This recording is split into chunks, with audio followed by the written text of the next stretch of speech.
when you really sit back at your life and you are in that dark room and you're looking at where you started from and you tell yourself, God, dog, man, my mom is this way. My soon-to-be stepdad got murdered. My dad beat the shit out of me. I can't read and write to save my fucking soul. I've lied about it to everybody. I've cheated on all these tests. My God, man. And then you put a goal in your mind. How are you going to feel, man, when you accomplish this goal coming from that shit? Coming from the fucking hell you came from.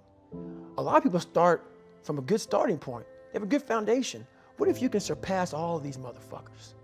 What if everybody who was fucking way up here started up here, and you started with no legs. You had to grow fucking legs to even start walking, and then crawling, and then running, and then you start passing people with all this given to them. I had to use all this negative shit that was making me weak and horrible as a person. I had to use this as the power that now fueled me. I had to flip it on its head and say, hold up, this might be exactly what I need. The darkness is exactly what I need. It's how you look at your situation. And I was looking at it all fucked up. You have to first accept it before you can fix it. A lot of people walk around, oh man, I'm good. I'm good. No, you're not. You have to accept what you're not. You have to, and people don't want to do that. And that's the only way you can fix it. You have to accept it first before you can go on the journey. A lot of folks never even start the journey, man. They never start the journey because they live in this fake life that who they want to be, they act like they are, but they're not because they haven't fixed all this stuff yet. You got to fix this first before we can start our journey in life. So that's why I have them make this list. You fix these problems, now your journey can begin because you no longer care about how people are judging you. When you care more about how someone's judging you, you're going to stay right there. There's no forward momentum. Each thing that is wrong with you has to be a focal point. You can't look at this gigantic list and say, I got to change all this shit. My God, this is crazy. No. You take off the first one. I want to be smarter. For me, that was my thing. I have to become more intelligent. I have such a severe learning disability, man. I can't retain shit. I had to now get that one thing and then strategize in that one problem. How can I do this? I'm not going to learn like you. I'm not going to learn like anybody else. How am I going to figure this out? So I then figured out, okay, where are my strengths here? Where are my weaknesses in learning? All right, man, how am I going to do this? And I figured out a way to do it by just strategizing. So how I learn to this day, if I have a big manual to study, I will have to get a bunch of spiral notebooks from the daggone store. And each page, I have to write each page out, maybe 10 times. So there was a 1,000-page dive manual that I got 18 months before I went to dive school. Most people, I'm not smart, I'm gonna go see if I can pass this test. I realized, hang on a second, I'm not smart. How can I get past this? How can I get through this obstacle?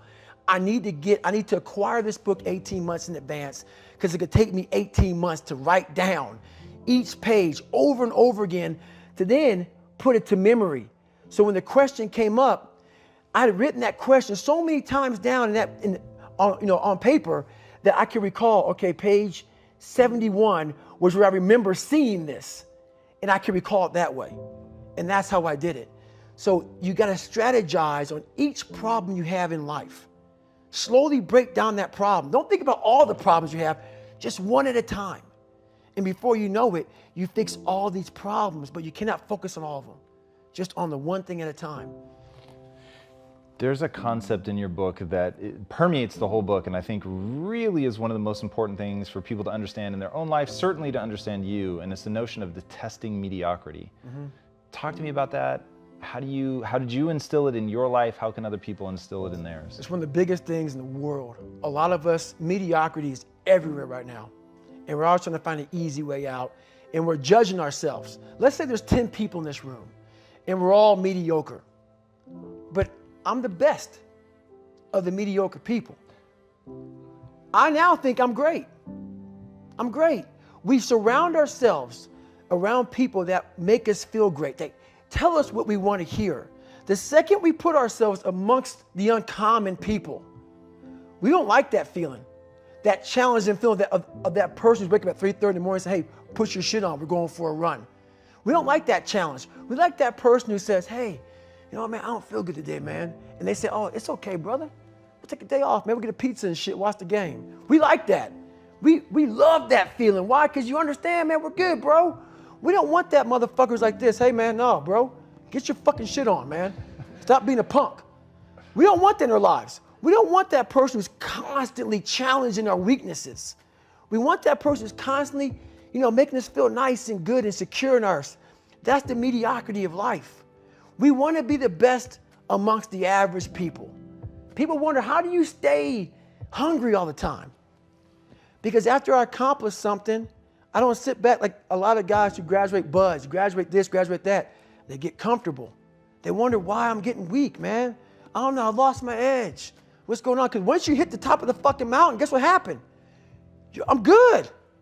I'm good, so you wonder why you're falling down now. Because once you reach the top of the mountain, you got to build a fucking another one. That's mediocrity. There's a lot of people in mediocrity who have a nice resume, but they're one-timers, man. They hit a one-time deal, they busted it open, got a lot of money, but they're good. You're mediocre now, man. What are you fucking doing today, tomorrow, the next fucking day? That's why I'm listening to theorists. I don't listen to all that bullshit. I listen to a motherfucker who's like this, man. What's wrong, man? I'm fucking tired, dude. Why are you tired? Because tomorrow, I got to do the fucking shit again, man. Whatever the shit is that made me fucking nauseous and sick to my stomach, it made me hurt. There's no ending. And that's the person I listen to. That's the person who's gained knowledge. You gain knowledge through suffering. And on the other end of suffering is a world that very few have ever seen. It's a beautiful world because that's where you find yourself. You don't find yourself in over here. You find yourself on the other end. Like the 100-mile race I was on, I ran it for 24 hours. I found myself on the other end of that fucking race. That 19 hours, I found, wow, there's a whole nother fucking world out here that I've never even saw. But the world's in your mind. And that's what all that mediocrity is about. Mediocrity is contagious. I'm a very philosophical person. And I'm going to go there with you real quick. I believe in a higher power. Don't know the name, don't know where it's coming from, don't know anything like that. But I believe that this power, and visualize with me real quick. Let's say it's a man up there or a woman, whatever, and they have a chart. And when you're born, they say David Goggins, born February 17th, 1975 at 6 a.m. They write the chart down because they can see everything. They know exactly what you're fucking supposed to be. They know what you're supposed to be. You die, you go to so-called heaven. You arrive at heaven, I'm 300 pounds. I retired as an Ecolab guy, which is okay. It's just a job, whatever. I go up there and God looks at me and he shows me my chart. And my chart on there says you were supposed to be a Navy SEAL. You're supposed to weigh 185 pounds. You're supposed to be one of the smartest people on the planet, this, all this. You see this. And now you're in heaven, you made it to heaven, but you're like, God, Doug, I was supposed to live that life. I was supposed to live that life. And then you find out that the reason why, because we all think that if we pray on it, if we do this, if we do that, whatever, if we don't work, we just, whatever, it's going to magically happen for us.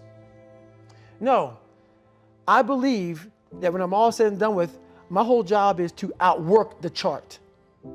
Whatever the fucking chart says about me, the all-knowing power up there, I want to get up there and say, him look at me and say, I know everything. I didn't fucking see this. I didn't fucking see this. I want to feel that. I want to get to the other end of this fucking world, and however I'm being judged, whoever's judging me, to look at me and say, I did not fucking know. I had you at 185, I had you at this, but all this other shit, I was riding as you were living it. I want to find more. All I can. And in that fucking sack of shit, you have to dive in that to find more. Because if you're not willing to go in there and face yourself, And I can find anything. You can live right here on surface, man, right here on surface. So if there is an ending to this world and there is somewhere to go and there's a judgment, you're going to get there and you might see a chart. And that chart may tell you who the fuck you should have been. And now you get the rest of your life to think about that. Man, I could have lived a much better life if I just would have just suffered a little bit more. If I just would have went in that shit and realized I had so much more. But fear and the 40% and living here versus living here, being afraid, stopped me.